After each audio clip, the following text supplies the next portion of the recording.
समझें कि अब उनके पास विधायक नहीं है। जब तक चुनाव नहीं होते तब तक मैं हूँ वहाँ का विधायक। ईद तो करो जय हिंद, ईद तो आओगे, ईद तो सारे मंत्रियों ने भेजेंगे। साथियों, जननायक जनता पार्टी नहीं, वो तो जयचंदों की जनता पार्टी है। कांग्रेस पार्टी का एक मजबूत उम्मीदवार होगा। पहले आप ये बताएं भारतीय जनता पार्टी का उम्मीदवार कौन होगा? भूपेंद्र सिंह जी हुड्डा भी इस इलाके को अपना बता करके अपना गढ़ बताने का प्रयास कर रहे हैं। अब तो गढ़ प्रजातंत्र में जनता की अदालत में है।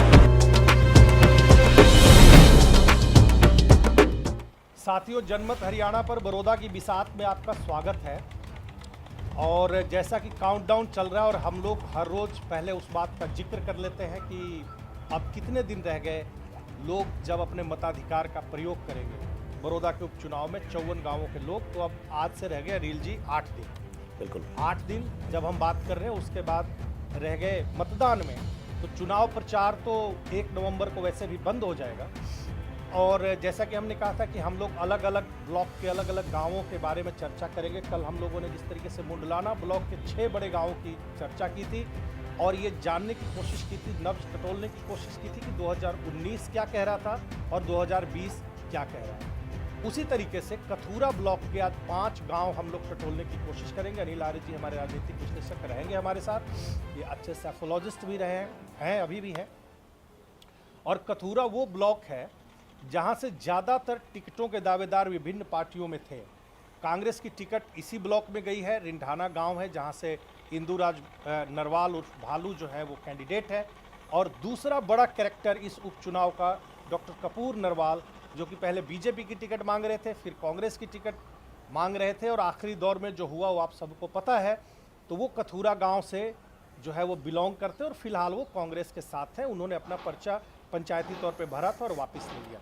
अनिल जी, सीधे मुद्दे पे आते हैं। कथूरा ब्लॉक ये भी एक बड़ा इंपॉर्टेंट गांव, और कांग्रेस के दिमाग में कहीं ना कहीं रहा होगा कि अगर मैं कपूर नरवाल की काट रहा हूं तो नरवाल को ही टिकट दूं, नरवालों के 4 गांव हैं वो इकट्ठे हो जाए, अच्छे वोट की एक बेसिक शुरुआत हो जाएगी, मूलधन की शुरुआत हो जाएगी। तो उस लिहाज से देखें 2019 में क्या रहा था। पहला गाँव जो हम लोग डिस्कस करते हैं आज वो है कथूरा ब्लॉक का गाँव भावड़, जो कि कांग्रेस की नेत्री कमला भावड़ जहाँ से आती हैं, वो जिला परिषद की चेयरपर्सन रही। लेकिन 2019 क्या कह रहा था, गठबंधन कहाँ खड़ा था और कांग्रेस कहाँ खड़ी थी? पंडित जी, एक तो दर्शकों को ये हम बता दें कि नतीजे, कल आपने बताया था कि नतीजे आए थे कल, लेकिन ये वो दौर था आज की डेट में, अगर हम 1 साल पीछे जाएं, जब सरकार बनाने की प्रक्रिया शुरू हो गई थी, जजपा भाजपा गठबंधन आज हुआ की बुनियाद रखी जा रही थी और गठबंधन की बाद में सरकार बनी। खुद जाके दुष्यंत जी ने समर्थन दिया था, अमित शाह जी से मुलाकात की और सरकार में वो लोग शामिल हो गए। आज 1 साल इस गठबंधन को हम कह सकते हैं जो पोस्ट अलायंस था। लेकिन अब जो गठबंधन है वो प्री अलायंस है, पहले से ही है, चुनाव से पहले से ही है। भावड़ की आपने बात की, 3600 वोट यहाँ पोल हुए थे लास्ट टाइम, और अब की बार भी 50-60 वोट बढ़ेंगे तो 3600 में से 1622 वोट कांग्रेस को मिले थे। और जेजेपी और बीजेपी के गठबंधन की अगर हम दोनों की वोट जोड़ दी जाए 2019 के संदर्भ में तो वो 1700 वोट बनती है। यानी बहुत थोड़े से मार्जिन से यहाँ पे गठबंधन जीत सकता है अगर पुराने नतीजे दोहराए जाएँ।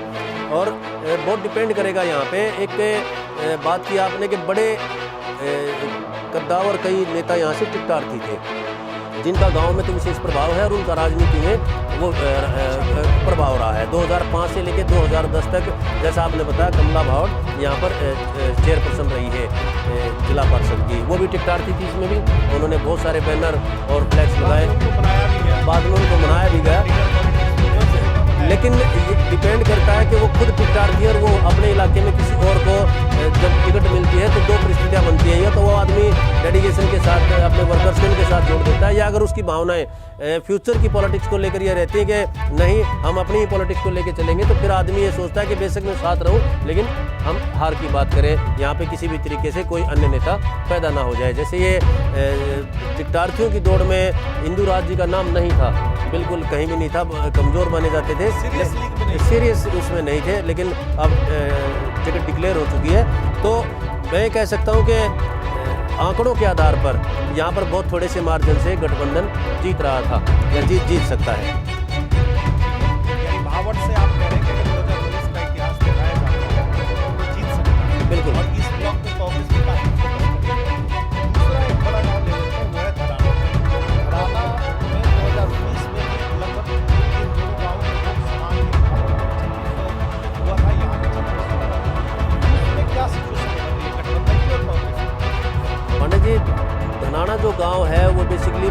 का धनाना बोला जाता है। और यहाँ पर अब भी ब्राह्मण सरपंच हैं, सैनी समाज की भी काफ़ी सारी वोट है। पिछली बार भी जो है यहाँ बीजेपी बहुत थोड़े से मार्जिन से उसने जीत दर्ज की थी। कांग्रेस की टोटल 3600 वोट पोल हुए थे, उसमें 1160 जो वोट थे वो कांग्रेस को आए थे। और बीजेपी और जेजेपी के अगर वोट 2019 के जोड़ दिए जाए तो 1950 से भी अधिक 1925 बनते हैं। तो अब की बार भी मुझे लगता है कि यहाँ पे एज जो है वो बीजेपी के पास रहेगा। गठबंधन का प्रत्याशी यहाँ पर जीत दर्ज कर सकता है। मार्जिन कितना रहेगा ये डिपेंड करता है कि इलेक्शन किस तरह से चलता है। मतलब जो वहाँ की जो सोशल डेमोग्राफी है, जो सोशल फैब्रिक है, उसके आधार पर वो बीजेपी के पक्ष में नजर आती है। के पक्ष में। एक और बात इससे मैं जोड़ना चाहता हूँ, INLD का कैंडिडेट तो रिपीट हुआ है, जोगिंदर मलिक ही है, और वो जिस हिसाब से वोट लेते रहे लगभग माना जा रहा है वही पैटर्न रहेगा। लेकिन जब 2019 में चुनाव हुआ था उसमें BSP का मैं देख रहा हूँ कि कहीं ना कहीं कुछ ना कुछ एक फैक्टर था कि BSP SC समाज में अपना वोट ले जा रही थी, उसका क्या होगा? अब की बार बीएसपी का कैंडिडेट नहीं है और वो बीएसपी बाई इलेक्शन लड़ती नहीं है। हमारे इस एरिए में बीएसपी का बहुत ज़्यादा प्रभाव नहीं रहता है पंडित जी, कैंडिडेट का ही वोट ज़्यादा रहता है। लेकिन बीएसपी का हार्ड कोर कैडर जो 2009 में अपने पीक पर था, उस टाइम 5% वोट यहाँ इस इलाके में था, अब भी वो 1 या 1.5% वोट यहाँ पर लेते रहते हैं। लेकिन जो वो वोट आता है वो 2 कंडीशंस पे रहता है। एक तो जो बीएसपी का वोटर है वो बहुत समझदार है, उसकी जो वोटिंग स्ट्रेंथ है वो इक्वल टू जाट और ब्राह्मणों जैसी रहती है, स्ट्रेटजी भी लगभग ऐसी रहती है। इनका वोट प्रतिशत भी ज़्यादा है तीनों कम्युनिटीज़ का, और वोटिंग प्रतिशत भी ज़्यादा है। इस विधानसभा में टोटल 71% के आसपास 3 कम्युनिटीज़ का वोट बनता है। तो तीनों जो है वो बड़े सोच समझ कर वोट करते हैं। डिपेंड करेगा किस तरह का प्रचार होता है, किस तरह की किस वेवलेंथ पे इलेक्शन लड़ा जाता है। मुझे लगता है कि उसमें अगर जाट और नॉन जाट की कोई बात आती है तो ये वोट बीजेपी की तरफ जा सकता है। अगर कोई और बात होती है तो वो फैक्टर आता है तो वो कांग्रेस की तरफ भी मुंह कर सकता है। ठीक है, तो तीसरा बड़ा गांव ले लें। तीसरा बड़ा गांव कथूरा, जहां से डॉक्टर कपूर नरवाल, और डॉक्टर कपूर नरवाल एक समय में ऐसा कहा जाता था कि सभी पार्टियों के लिए सबसे हॉट केक है, यानी कि सबके फेवरेट कैंडिडेट, लेकिन अंत में उनके साथ जो बनी वो आप सभी को पता है। तो डॉक्टर कपूर कथूरा से बिलोंग करते हैं, नरवालों का गांव है एक तरीके से, और वो फिलहाल कांग्रेस के साथ है। तो अगर 2019 का हिसाब किताब देखें, क्योंकि वो पिछली बार बीजेपी में थे लेकिन चुनाव नहीं लड़े थे, इस बार वो कांग्रेस के साथ है, कितना असर रहेगा कथूरा में और पिछला डेटा क्या कहता है? पांडे जी, बहुत इंपॉर्टेंट गाँव है, काफ़ी बड़ा गाँव है। 5000 वोट पोल हुए थे, अब की बार भी 5100 या 5200 वोट वहाँ पर पोल होंगे। और कांग्रेस के यहाँ पर 2125 वोट आए थे, लगभग आधे में ही वो चले गए थे टोटल। और बीजेपी और जेजेपी को भी खूब अच्छे वोट यहाँ पर मिले थे, हालांकि पीछे रहे थे। लेकिन एक बड़े ही अपने गांव के मजबूत कैंडिडेट का टिकट कटने से 2 तरह की स्थिति पैदा होती है वहाँ कपूर नरवाल जी ने कई चुनाव यहाँ पर ऑलरेडी लड़े हुए हैं इनेलो की टिकट पर, और एक एंटी ग्रुप वहाँ पर इनका मौजूद है। जैसा कि जब इनकी टिकट कटी थी और उनकी बयानबाजी भी सामने आई थी, लेकिन बाद में मना लिया गया उन्हें और बैठा दिया गया। पिछले इलेक्शनों में दिखता भी रहा है। और अब की बार भी मुझे लगता है कि वो जो एक ग्रुप है वो जैसा इनका रहेगा वो उससे एंटी जाता ही जाता है। तो कैसा माहौल रहेगा ये बड़ी बात होती है। और एक गांव की टिकट कटने से खासकर गांव में बड़ा नेगेटिव प्रभाव रहता है। हर एक आदमी से कोई कद्दावर नेता हो, हाँ, हर एक गांव में ये रहता है कि अगर मेरे गांव में कोई एमएलए बनता तो वो बड़ा सुलभ हो जाता है, और गांव में डेवलपमेंट भी वो काफ़ी सारी करा सकता है। आम गांव के आदमी के लिए रीचेबल होता है कि उसको कोई जान पहचान बनाने की या एक्स्ट्रा जरूरत नहीं होती। कपूर और एंटी कपूर फैक्टर कथूरा में एक्टिव रहेगा। और बीजेपी जेजेपी गठबंधन मुझे लगता है यहाँ पर चाहे थोड़े मार्जिन से जीत दर्ज कर सकता है कथूरा में। हाँ, अच्छा, चौथा बड़ा गांव इसी ब्लॉक का आहुलाना वही गांव है जहां शुगर मिल है, जो चौटाला जी जिसका बार बार श्रेय भी लेते हैं। और इस एरिया में एक बड़े पैमाने पे चूँकि गन्ने की खेती भी होती रही है। तो आहुलाना 2019 में क्या कह रहा था अनिल जी? 2019 में अलोना गांव में 3700 वोट टोटल पोल हुए थे 2019 में।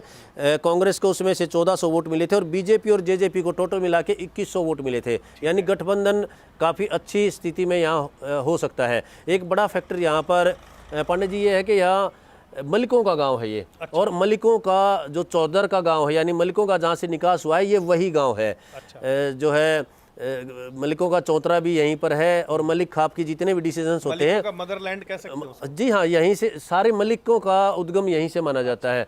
और अहुलाना से बड़े कद्दावर नेता 1920-30 में यहाँ से एमएलए रहे हैं, और उनके परिवार में अब आगे बलजीत भी हैं।